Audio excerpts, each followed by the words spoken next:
Welcome, everyone, to another episode of Riftwalkers. We're going to start off with rolling Destiny points and Obligation. For Obligation, I rolled a 4, which means that Bread's Obligation is activated. That's not good. Oh no, Return of the Rye.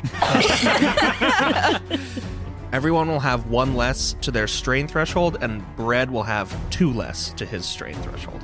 Roger Dodger. Now we will roll for the story pool, and I got a dark side point, so that will go into the GM pool. I rolled a light side point, so that's going to go for the player pool. I rolled 2 dark side points, which will go to GM pool. I rolled 2 light side points for the player pool. Well, I rolled 2 light side points for the player pool, too. I rolled 2 for the player pool. And I rolled 1 for the GM pool. The party, the Wolves of Ironwood, have departed toward the distant continent of Veridian to track down their quarry, the Vipers of Ironwood. Aboard the Tidebreaker, captained by Captain Aureus, another of the Ironwood Company's men, along with their handler, Iris Elcar. The group sets sail. Underway, the journey will take approximately 1 month for the Tidebreaker and its sister ship to arrive on Veridian's distant shores. The first day at sea, it's sunny, calm, and the winds carry you far. Over the course of this month-long travel, Sarako does a lot of the same stuff that he would normally do, practicing his swordsmanship, that sort of thing, getting his sea legs under him, getting up at a late hour, as late as he can manage without upsetting the captain or the crew, because I believe everybody's expected to at least put in some sort of work. Yeah, you're expected to pull a little weight here and there. And Sarako will pull as much weight as is required, and all other weight he will gladly try to pawn off on somebody else. At some point within the first week or so of the travels, Sarako finds himself wandering about the deck, and he spies the captain up near the helm. And being ever the opportunist, Sarako will approach the captain and say, "Hello, my friend, Capitan Aureus. A pleasure to make your acquaintance." Sarako, is it? Yes, indeed. That is me, Sarako Castellan of House Castellan. And he will take off his tricorn hat, and he will give a nice deep bow to the captain. The captain doesn't return your bow, but will just kind of cross his arms and smile, amused, and say, "Well, what can I do you for, Sarako?" "Captain," Sarako says as he replaces his hat, "tell me, you have been to Veridian before, no?" "A number of times, yes." "So you are quite well acquainted with it." I wouldn't go so far as to say that. A few men, and the like, can say they're truly acquainted with Veridian. You must understand, boy, the stories about it are not all true. "So you are telling me that it is not the land of golden opportunities that I was promised by the Ironwood Company, and I will not be finding fantastical beasts wandering the land?" Perhaps you will, Sarako. Perhaps not. I think, though, you might be in need of a little history lesson then, eh? "Well, I am not acquainted with the history of Veridian, so I will not say no to a little lesson, if that is what you are proposing to give me now." Of course. You're in luck, my highborn friend. I consider myself a bit of a scholar. My family once took pride in its vast libraries, before we were wrongfully ousted from our holdings. Even so, and he taps the side of his head, I've something of a library of my own now. What would you like to know? So tell me, as far as you know, what can we expect in Veridian? There are outposts there, yes, but as I understand it, there are many lands yet untamed. To know Veridian, you must first know Vranaros. Take a seat. And he'll just gesture over to a banister nearby where you can kind of laze in the wind. Sarako will just prop himself up, get kind of comfortable, and lean over onto one arm. and just lend an ear to whatever the captain has to say. The captain will direct the helmsman to maintain course, and then he'll come saddle up beside you. It is said, my highborn friend, that before the God's full event dozens of generations ago, further back than even I can trace my lineage, Veranaros was known by a different name. What? Who knows? Lost to history, that one. But some say it was surrounded by a ring of impenetrable mountains. You see, our people never knew the great oceans of the world, or the lands that lay beyond. The tale gets muddy there. Some say the old gods were killed, deposed, or even made to walk in mortal shoes. Regardless, a veritable cataclysm followed. Veranaros was born. Those trapped within it were trapped no longer. That was some, 600-700 years ago, far as I reckon. And ever since, we've been making our way on the waves. First, my friend, we settled the southern continent. Up at the Veranaros that came apart in that event. Keldoros means what was lost is now found, or something like that. Mazik, I think. At that, nearby Mazkin crew member who's just like coiling a loose rope together meets your eyes and gives you a little shake of his head. Anywho, what came next was the Pinnacle Strand, see, and we believed at first that was Veridian. In reality, it's a small island chain southwest of the continent, the Compact. And even that old bastard Goldmont like to say we've been on Veridian for nigh on 2 centuries, I'm sure you've heard. But that's hogwash. We settled the Pinnacle Shire, but Veridian itself is still all too new. There have been plenty of ill-fated voyages, some even of our own making. But officially, the Compact's only been on Veridian for a few decades, perhaps. Enough to gain a foothold, sure, but not nearly enough to know what in Vale's hells is going on there. Not rightly so. The Compact survived in its colonies by sheer force of will and the almost infinite wealth being poured over the sea. But even they've hit a wall, boy. Our own stronghold's been abandoned for years now. Lost mere months after we finished building it. You know why, Sirocco? No. Do illuminate me. They say the land itself is hostile. It's like it doesn't want us to be there. There are rumors, you say, but we aren't the only ones trying to settle that accursed place. I've heard stories from half-dead pirates who swore they'd never touch the water again. They spoke of strange, flat-faced men with twisting horns and wild air. Now, I'm not superstitious, an oddity I know among sailors. But there's something there, my highborn friend. Something we're not supposed to find. He suddenly grows very serious, actually, and you see his eyes dart around, looking for something in particular, and upon not finding it, he leans in a little closer, so you can barely hear his voice, even above the waves and ocean breeze. Far to the north, where Veridian's northern tip joins 2 other lands, in a spot of ocean called the Asinian Sea, there's something brewing. I felt it in the wind, and seen it on the faces of the Compact scouts who never make it home to their mothers. And then his usual composure returns. Aye, but enough of that dirty talk. I'll say this one last thing, boy, and then best get back to doing other things. Keep an eye on those void-touched among you.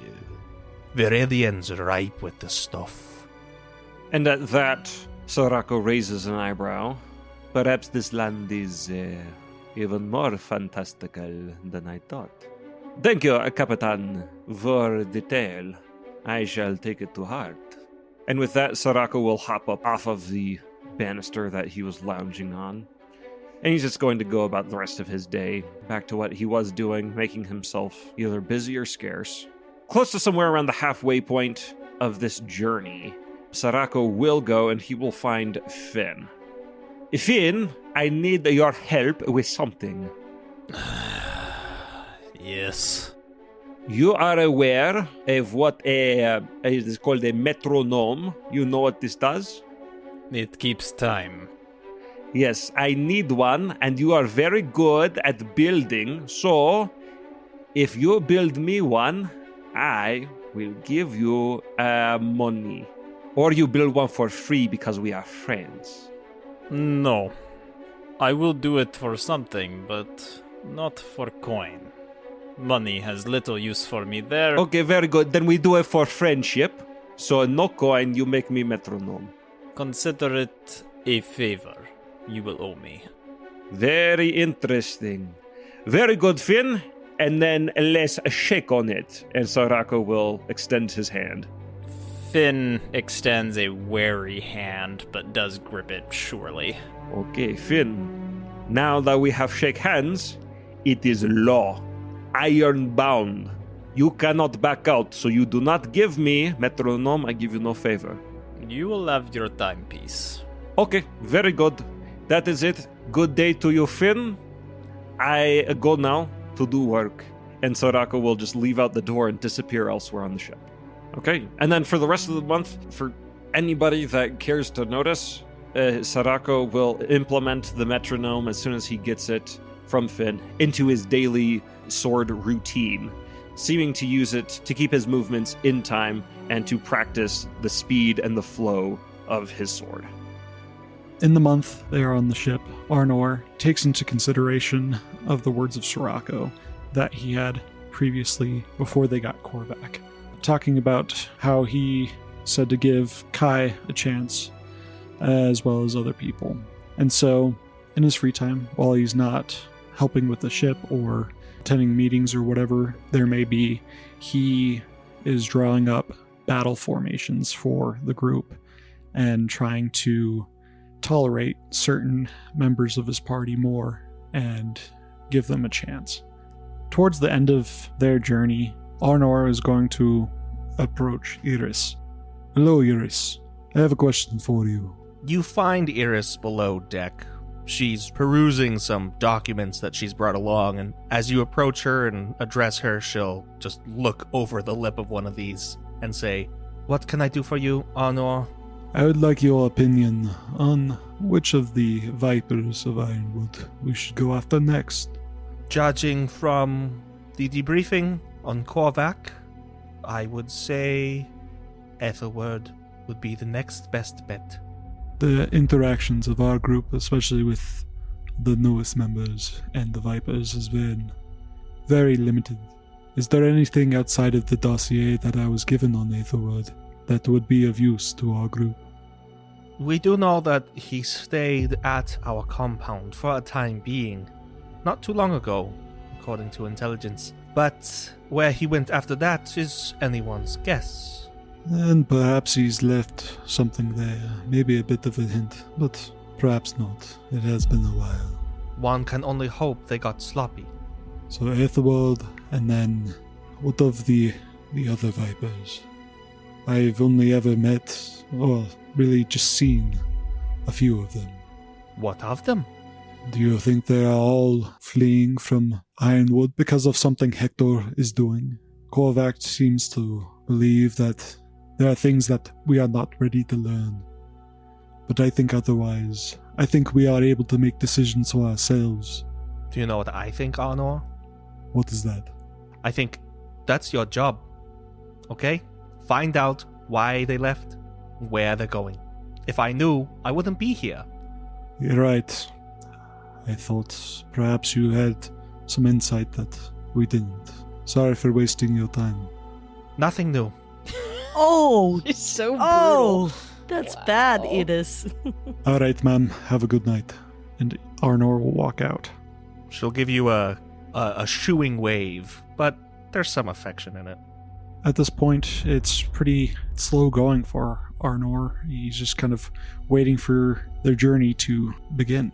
So I'm going to take you back to the day after they departed on this journey. And, you know, since Kai is, I think, if not the only person, one of the only people in the company or in this party who has experience on ships before, she's actually going to very quickly assume that role above deck, helping Captain Arias with whatever he requires of her and helping with that. So she's assuming that role even within the day of being together on this ship.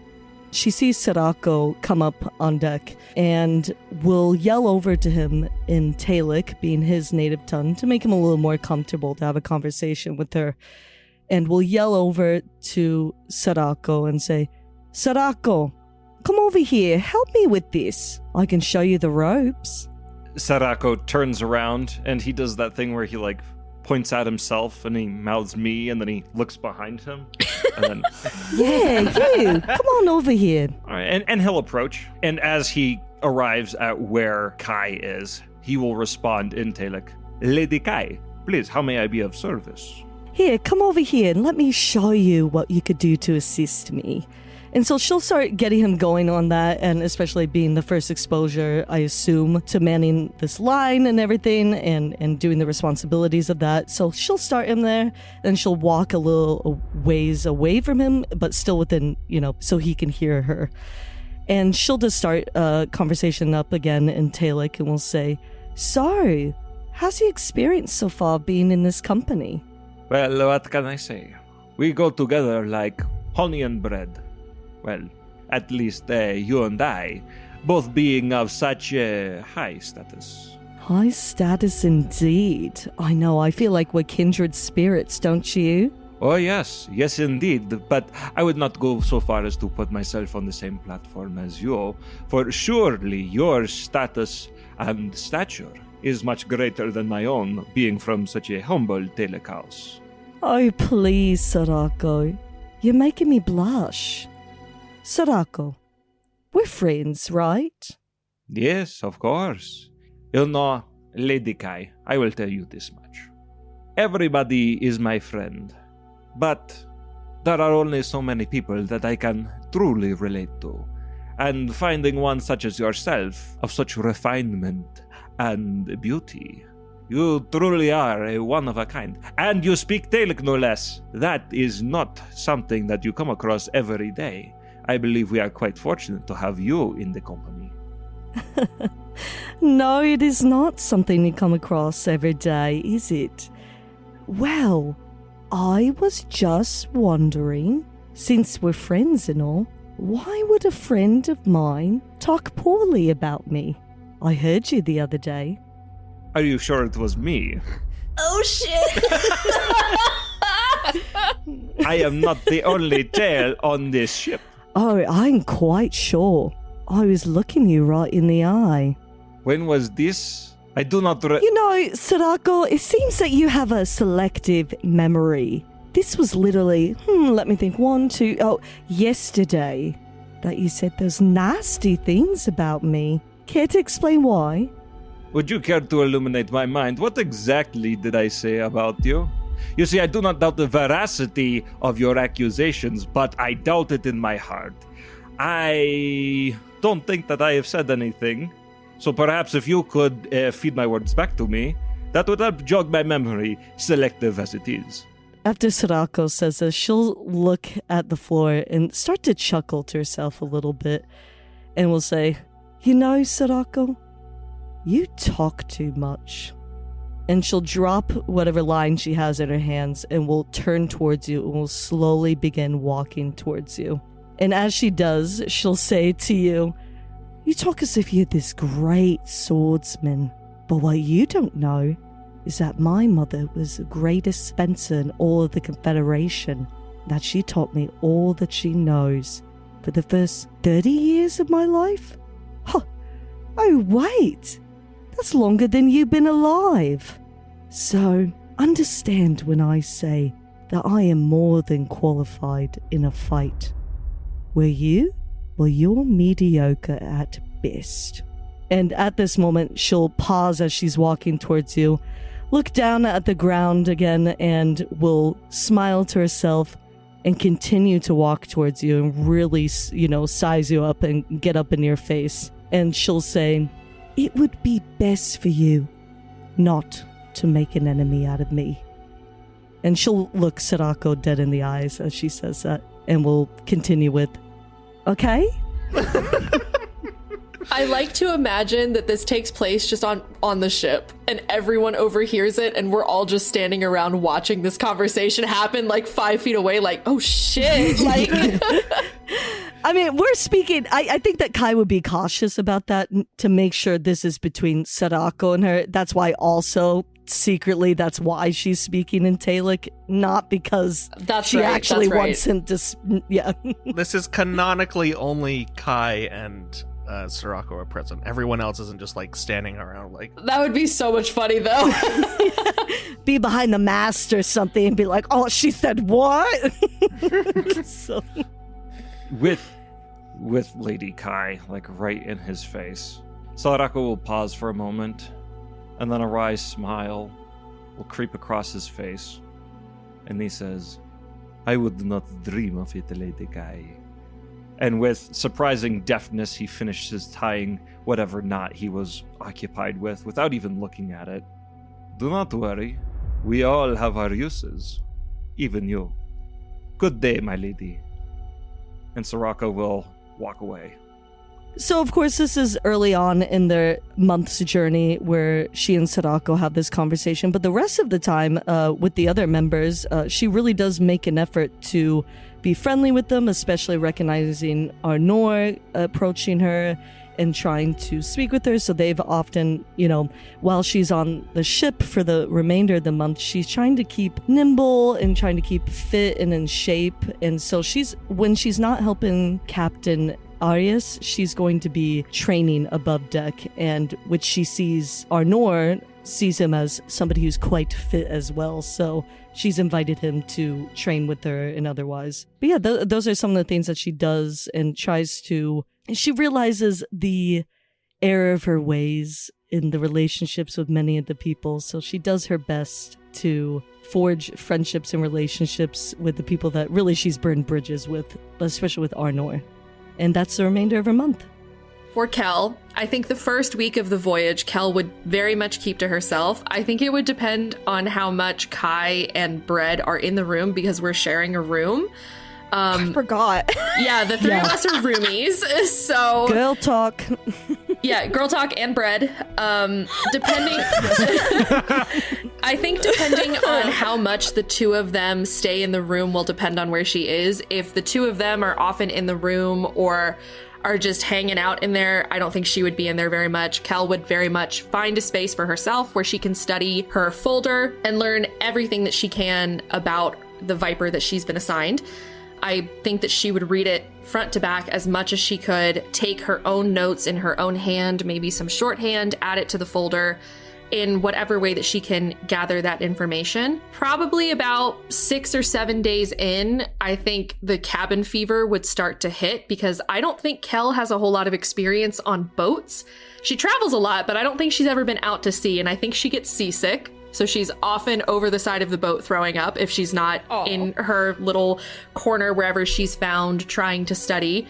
And I think about a weekend, she would need to work off the nervous energy. So she would probably go to Arnor first and ask if he would want to train with her. And I think also, too, after the 3rd week on that voyage, she would probably go to Sirocco as well, knowing that he's also a swordsman, and see if he would be willing to train with her also, just so that they can stay in shape, keep their skills up to date, and they would have something to do on the boat. I also think that Kel would be very involved with the strong arm kind of stuff on the boat, like lifting the heavy things, helping a lot of the crew if she can, trying to make herself as useful as possible, but also trying to not get in any of the Ironwood company's ways. So she's avoiding Iris, she's avoiding the other members of the team, probably apart from Arnor, who is a genuine friend of hers. But she kind of just keeps to herself most of the voyage, mainly because she's seasick and also because she's just trying to do her job because that's what she's there to do. But the only time you would probably see her on deck is when she's training kind of in the belly of the ship with whoever is willing to train with her. So Finn, from the very beginning of the journey, he makes it very clear that he is quite adept at looking busy while not actually getting any real work done. So very rarely, maybe once or twice, like the captain, if he's particularly keen-eyed or something, may notice him and like give him a specific task to do. But by and large, he gets by on most of the journey, just tinkering here and there with a couple things, picking up a rope every now and then, moving a box back and forth, but never actually doing anything really meaningful. What he is doing is, during the time, he is making contact with and spends a lot of time talking with as many of the crew members as possible. He, just makes some small banter with them. It's a little surprising, actually, how naturally he's able to hold conversations with just these working sailormen. He enraptures them with a couple tales about Void, but every time when things have died down a little bit, the people that he's talking with kind of have wrapped up whatever work they're doing, he starts probing towards any myth or legend of the Maelstrom that they may have heard about. He knows that they have been on these waters for a while. If there is anyone who could have heard tales of this anomaly, he's hoping that they will have some additional tidbits to offer him. So, by and large, those are the conversations he has. There's only about a week left in your journey, and you've made surprisingly little headway running through the rumor mill trying to find information on this supposed maelstrom north of Veridian. And it's one late evening as you're sitting by yourself in the ship's galley, and there's suddenly just a large smack on the table beside you as a mug of ale is slapped down. And then a crew member, who you've come to recognize now as Captain Arius's first mate, a kind of skinny Mazkin named Second. You haven't spoken to him, really, at all. He's been mostly in the captain's proximity, who you've been avoiding, and so this is one of the first times that you've found him alone. And out of this entire, basically empty galley, save for a snoozing crewman and maybe one other drunk, it's just you and him. And he just looks at you, saying nothing. As the mug slams down and Finn turns to see Second, he looks up, gives him a half grin. I was hoping to catch you eventually, but was not sure that I would ever get you without the gaze of the captain. That is what I figured. Tell me, Phineas, your name is? Yes, but please, Finn. Finn. You have been asking questions, questions that the captain is not entirely comfortable with. You must understand. I would hope he would not be comfortable with certain questions. But while we're on the topic, what specifically is it that he is not comfortable with? You must understand, Finn. Veridian is a land ripe with mystery. The crew is already unsettled. The captain does what he can to keep morale at a manageable level, but sailors are a superstitious lot. The more we talk, the more we hear, the more our minds just go crazy. Thinking, pondering, inventing. Then perhaps it was the captain's mistake allowing an inventor on board. And before Second can say anything, he offers him a wide smile and just says, I jest. Second laughs, a full-bellied laugh at this. Even given his kind of sinewy build, he just has this really full, deep laugh. And he goes, that is good. That is good.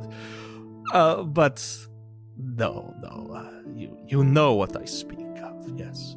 I admit, it is not entirely light-hearted conversation I have with the crew on board. I have questions. I myself have perhaps given in to too much of this thinking, as you say. I understand the necessity of keeping order on a vessel such as this, and I have tried my best to not incite undue panic or worry amongst the crew, for there is no reason to. I simply, as an interested party, would have my own concerns about things we of the company might find once we reach Veridian. Simply trying to do my due diligence, as it were, and from my professional experience, those who travel know most about myth and legend. I hesitate to speak for fear of disappointing you. You see, I tie the company's ropes. I lift the company's crates. I chart the course for the company's ships. When it comes to things of mystery, I know little. But I know enough to keep my mouth shut in company where it is unwelcome. He slips a knife out of his belt, and he pushes his mug aside, and then in the tabletop, he carves a little triangle pointing up. And he says, "This is the most northern tip of Veridian." And then, gesturing with the knife above the triangle, "Here is the Ascenian Sea, largely uncharted, so the compact says.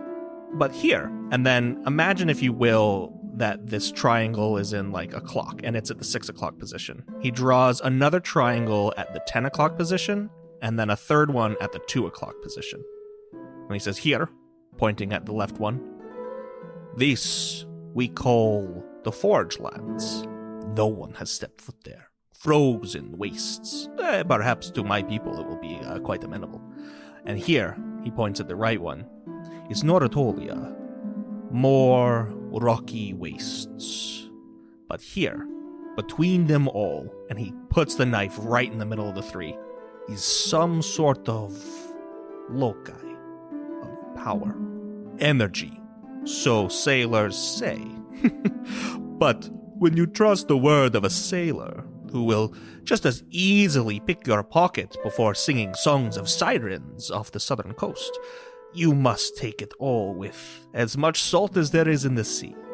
Eh, Finn?" And then he'll push himself up and head for the door. "Before you go," and he pulls out of his pocket this crumpled piece of paper that he's kind of sketched up himself, and he lays it just over top of these sketch marks that he etched into the table, and almost perfectly, as it were, in the middle between where those three triangles would be, are a reimagining of what he had seen in his room, just this mesh and entanglement of words and symbols and signs that, viewed from kind of a distance and a squinted eye, all amalgamate together in this rotating spiral. You may not be as crazy as you think. And given you have not picked my pocket yet, there may just be sirens, or worse, where you have described.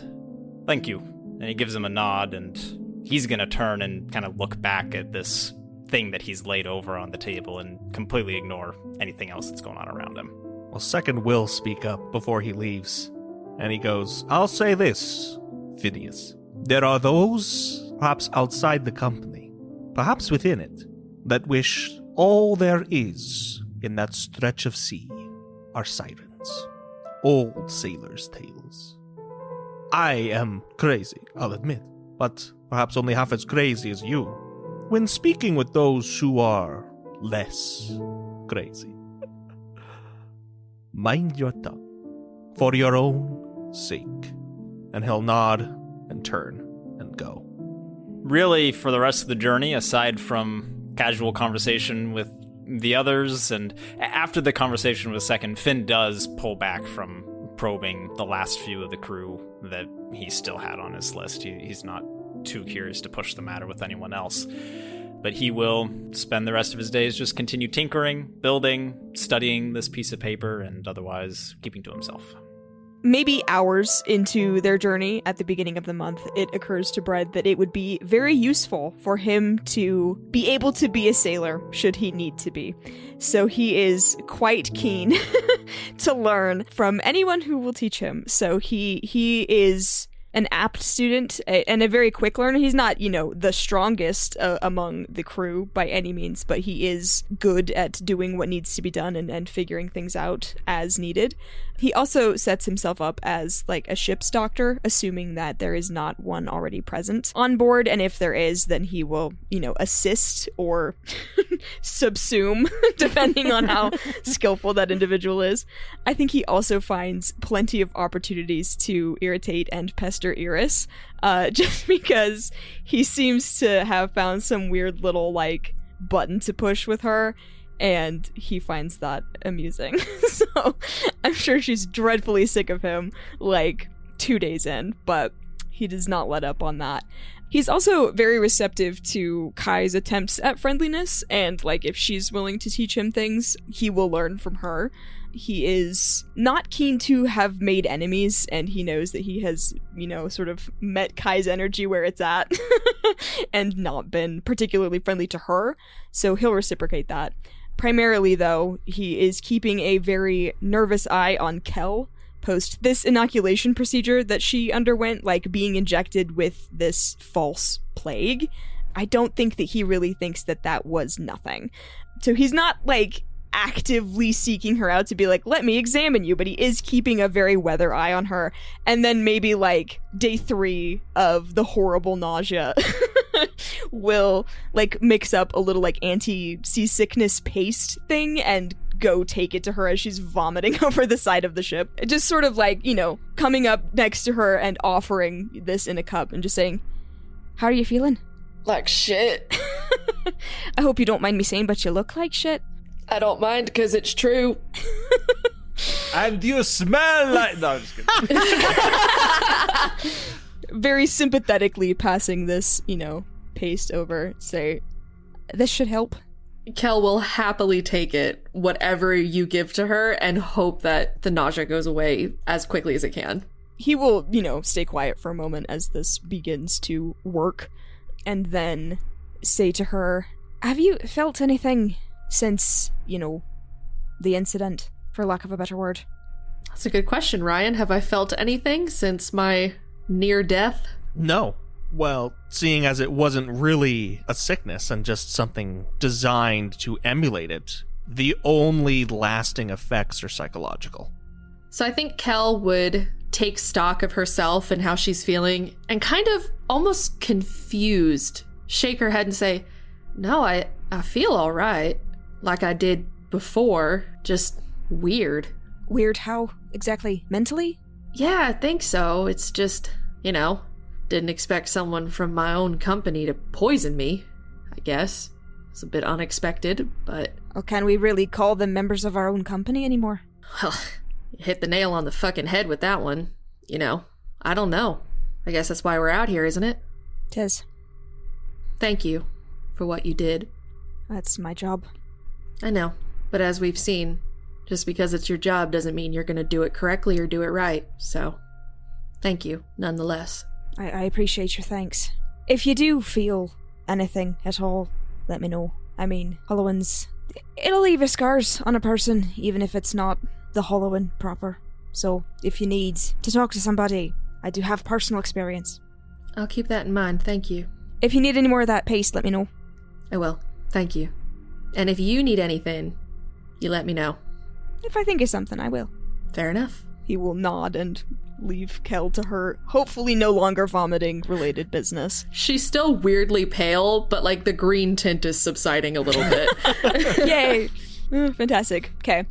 For the remainder of the journey, Brad is very preoccupied with listening to, seeking out, following that like sort of dreadful excitement that he felt before they left when he found that rat and, did his ooky spooky business. I don't know how to describe it. Just kind of like, I don't think that feeling has left him, and I think he is unconsciously keeping an eye out for literally anything else that is dead, and will jump at the first opportunity to reconnect with that. On the eve of your arrival in Veridian, after given a detail to head below deck to the lowest deck and help take inventory and stock of the cargo, Brad finds himself alone, just with a small slate and writing utensil going around, checking off boxes and whatnot by lamplight. And as you head near the aft of this ship, again, just in the deepest part of the hull, you raise your lamp as you turn and you see there's just a rat strung up with this like tiny noose swinging with the ship's movements right in front of you. I think he is surprised, like genuinely shocked by this, but I think instinctively he reaches out to take it with his left hand, the black one. And are you going to use your ability? Oh yeah, baby, I'm gonna use it, activate that power. What is happening? What is going on? The rat hated being on the ship so much. I'll flip these Is there over. a guillotine too? Like, what is this? Season 2 has some really subtle undertones about lab rat cruelty in modern scientific America. Brett is just building a little maze with a button at the end of it just to put him in. That's his deep, dark secret. He actually trains rats. As you reach out to feel an emotion, an impression from this thing that you have communed with in the past, this rat presented so neatly for you as offering, you feel a sense of just burgeoning excitement, but this subtle undertone of dread, of something coming, an impending doom that is unavoidable. And as you're just suddenly awash with hopelessness, this connection is severed.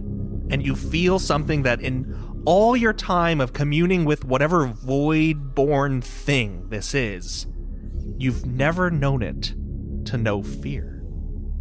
What's coming? It's gone. It's just you and a hanging rat. Bread will pull the rat on its noose down from the ceiling and continue on as if nothing had happened. And you don't think Finn's the crazy one? I know, honestly. Finn is the craziest, but Brett is the creepiest. That's what's happening here. Yeah, friggin' Kel coming back being like, oh, hey, one more thing about that paste I have to ask you, and just like, rat boy over here. Yeah.